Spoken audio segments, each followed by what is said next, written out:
मंदिर मस्जिद सब अपने घरों में हो जाता है। जो हमें प्रधानमंत्री से चाहिए ना, वो हमें एजुकेशन चाहिए, रोज़गार चाहिए, हेल्थ चाहिए। जो भी कोविड में जो ख़त्म हुए हैं लोग, उनको जो है सरकार मुआवजा दे, कम से कम एक परिवार को नौकरी दे। मंदिर की बात करना, शिवालयों की बात कर, और लोग हैं भूखे निवालों की बात कर। देखिए मंदिर मस्जिद से काम नहीं चलने वाला है। चाय बेचने वाले को जब देश दे दिया उनके हाथों में, तो आप देखिए कि किस तरह से देश की जो है सारी सरकारी संस्थाओं को बेचते चले जा रहे हैं।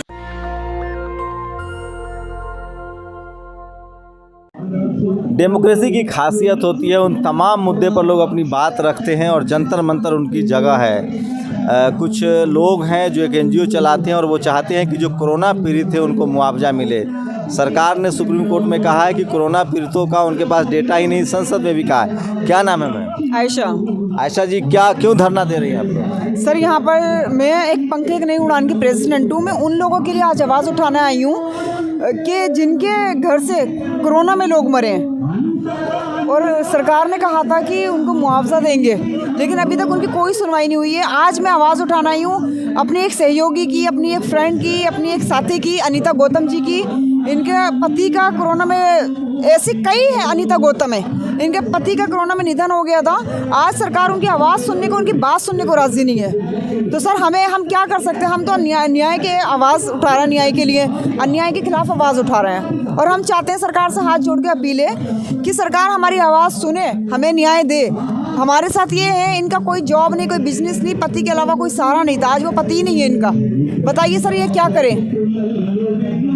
क्या अनीता गौतम जी, क्या डिमांड है आपकी? सर मैं आगरा से आई हूँ यहाँ धरना प्रदर्शन करने, और यूपी सरकार में मेरी कोई सुनवाई नहीं हुई है।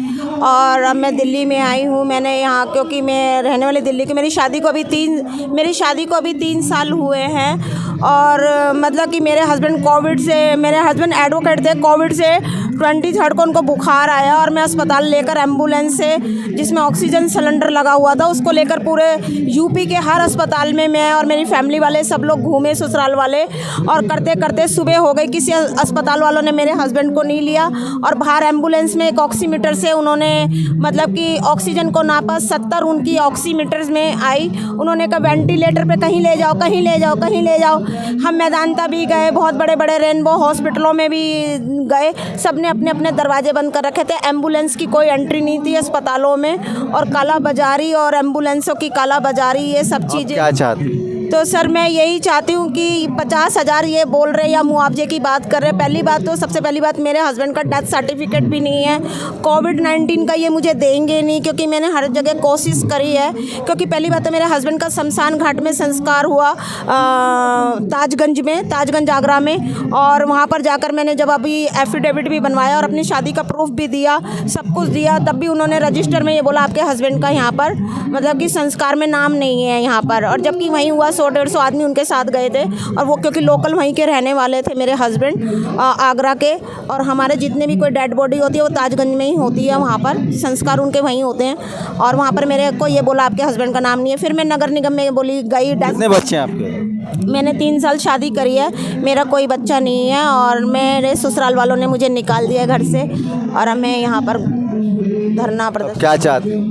मैं बस गवर्नमेंट से यही चाहती हूँ कि जो भी न्याय है सर्वोच्च न्यायालय से, माननीय प्रधानमंत्री जी से, माननीय मुख्यमंत्री जी, जो भी राज्य सरकारें, मैं यही सबके लिए चाहती हूँ। क्योंकि मैंने बहुत सारे केस अभी ऐसे सुने हैं जो ऑक्सीजन की कमी से मरे हैं, हॉस्पिटलों की बाहर बाउंड्रियों पर मरे हैं, हॉस्पिटलों के दरवाज़ों पर मरे हैं, एम्बुलेंस में मरे हैं। उन सबको कोविड-19 का सर्टिफिकेट मिलना चाहिए, और उनको कोविड घोषित करना चाहिए। अप्रैल मई में जो इतनी मौतों का आंकड़ा हुआ है, मेरे आदमी को शमशान घाट तक भी नहीं मिला। तो कहने का मेरा मकसद यही है कि उनको न्याय मिलना चाहिए। 50,000 में तो कोई मोबाइल भी नहीं आता, एक एसी भी नहीं आता। तो हमारी ये सब चीज़ें 50,000 से कुछ नहीं होने वाला है। और रही, हमारे को नौकरी मिलनी चाहिए। और मैं विधवा होकर एक अच्छी टीचर भी हूँ, स्पेशल एजुकेटर भी हूँ, पर मेरा अभी कोई जॉब नहीं है। तो मुझे जॉब लगना भी चाहिए दिल्ली में, और मेरे को एक हाउस भी मिलना चाहिए, क्योंकि मैं घर से भी बेघर हूँ। घर तो ये कोविड पीड़ित हैं, आप लोग क्या चाहते हैं? देखिए, हम लोग चाहते हैं कि सरकार है, सरकार के पास में आज कोई आंकड़ा नहीं है कि कोविड से कितने लोग मारे गए हैं। आपका भी कोई हताहत हुआ है? नहीं, मेरा कोई हताश नहीं हुआ है, लेकिन मैं सामाजिक कार्यकर्ता हूँ, तो इस नाते मेरा पूरा देश ही हमारा अपना है, तो जनता हमारी अपनी है। जो लोग मारे गए हैं वो सारे हमारे लोग अपने मारे गए हैं। तो एक जागरूक नागरिक और भारत का नागरिक होने के नाते, एक समाज सेवक होने के नाते हम ये सरकार से मांग करना चाहते हैं कि सरकार एक कमेटी का गठन करे, और वह कमेटी, क्योंकि आज इनके पास आंकड़ा नहीं है कोई भी कितने लोग मारे गए हैं, तो कमेटी का गठन किया जाए और पूरे देश में उसकी समीक्षा की जाए कि कितने लोग कोविड से मारे गए हैं, कितने लोग बिना ऑक्सीजन मारे गए हैं, और उनके आंकड़े इकट्ठा करके उनके घर वालों को, पीड़ित परिवारों को उनका मुआवजा देने का काम किया। आप क्या कहना चाह रहे हैं? कहना यही चाह रहे हैं, देखिए जो देश के प्रधानमंत्री अगर कपड़ों से पहचान लेते हैं तो देश के अंदर कोविड से अगर ऑक्सीजन की कमी से, मेडिसिन की कमी से अगर मौतें हुई तो उनका आंकड़ा क्यों नहीं निकलवा पाते ये। अगर जैसे किसानों के लिए भी अभी प्रधानमंत्री जी ने कहा, पार्लियामेंट के अंदर कृषि नरेंद्र सिंह तोमर जी ने कहा कि हमारे पास कोई आंकड़ा नहीं है, तो मौतों के जो डेथ होती हैं उनके आंकड़े क्यों नहीं होते। ये जो है हर एक हिंदू मुस्लिम के आंकड़े निकाल लेंगे, इस तरह की चीज़ें कर देंगे, सब जो है हिंदू मुस्लिम में बंटवारा कर देंगे। लेकिन जो ऑक्सीजन की मेन कमी थी, ऑक्सीजन के अभाव में, तो खुद प्रधानमंत्री जी कहते हैं ऑक्सीजन से कोई नहीं मरा।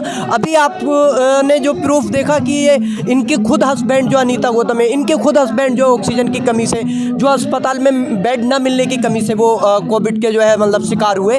तो ये सारी चीज़ें सरकार जो है जिम्मेदारी क्यों नहीं लेती, जिम्मेदारी से क्यों भागती है। तो ये सारी चीज़ें हम एक सामाजिक कार्यकर्ता होने के नाते इनसे जब बात हुई तो इनका जो दुख मैंने सुना उसको जो है मैं आपके माध्यम से, जो आपके दर्शक हैं उनसे चाहता हूं कि आप इस तरह के जो शिकार हुए हैं उनके लिए जो आवाज़ उठाइए और एकजुटता लाइए, और जो भी कोविड में जो ख़त्म हुए हैं लोग, उनको जो है सरकार मुआवजा दे, कम से कम एक परिवार को नौकरी दे। नेशनल दस्तक की कोशिश होती है कि तमाम ऐसी खबरें आप तक पहुंचाई जाए जो आपके लिए ज़रूरी है, इस देश के लिए ज़रूरी है। जो गरीब, लाचार, बेबस है, शोषित, वंचित है, उसकी बातें आप तक पहुंचाई जाए। सोचिए, टीवी अखबार ये कभी आपको नहीं दिखाएगा। इस तरह की खबरों से ही सरकारों की परेशानी बढ़ती है, और इसीलिए सोशल मीडिया पर नकेल लगाने की कोशिश हो रही है। आपको मंदिर, मस्जिद, बनारस ये सब दिखाया जाएगा, लेकिन स्कूल, अस्पताल की खबरें नहीं दिखाई जाती है। तमाम लोग जो हैं, आपको भले इसमें मज़ा ना आए, लेकिन ये तमाम ज़रूरी खबरें हैं कि किस तरह से कोरोना की वजह से इस देश में लाखों लोग मरे हैं, लेकिन सरकार उनकी कोई मदद करने के लिए तैयार नहीं है।